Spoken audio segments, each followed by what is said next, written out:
교육부가 초등학교 입학 연령을 만 5세로 낮추는 방안을 추진하면서 반발이 확산되고 있습니다.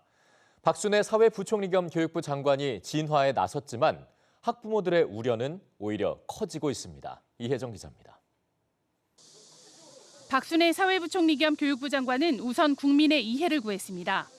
국가교육위원회 공론화 과정을 거치는 등 열린 자세로 국민의 의견을 들어 구체적인 학제 개편안을 만들겠다고 말했습니다. 다만 정책 자체를 철회할 수 있냐는 기자의 질문에는 즉답을 피했습니다. 확정된 것처럼 이제 국민들께 전달된 부분이 있는 것 같은데 다양한 시나리오들이 가능하기 때문에 제일 중요한 것은 우리 아이들이 조기에 공교육 체제에 들어와서 안정적인 시스템에서 더 나은 교육 서비스를 받는 것이다. 반발은 더욱 확산하고 있습니다. 당장 만 5살, 우리 나이 7살에 학교를 보내게 된 학부모들은 우려가 앞섭니다.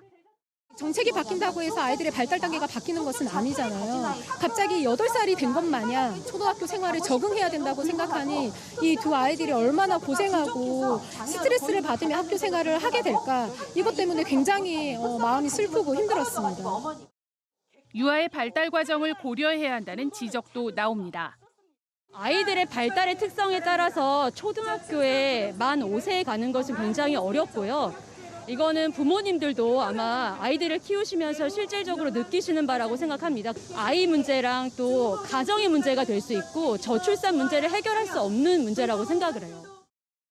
교육시민단체들은 만 5세 초등 취학 저지를 위한 범국민 연대를 결성하고 온라인 서명에 들어갔습니다.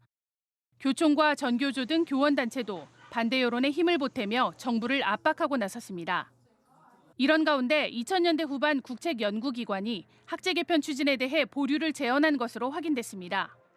한국교육개발원이 2007년 대학생 1200명과 30대에서 60대 성인 1550명에게 입학 연령을 만 5세로 낮추는 방안에 대해 물었더니 모든 연령대별, 거주지별, 유형별로 반대 의견이 최고 73%를 기록했습니다.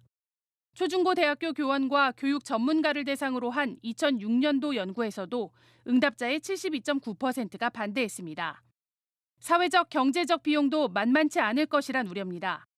당장 초등학교 교육과정을 다시 짜야 하고 만 5세 유아에 맞춰 화장실과 급식시설 등 학교시설도 개선해야 합니다.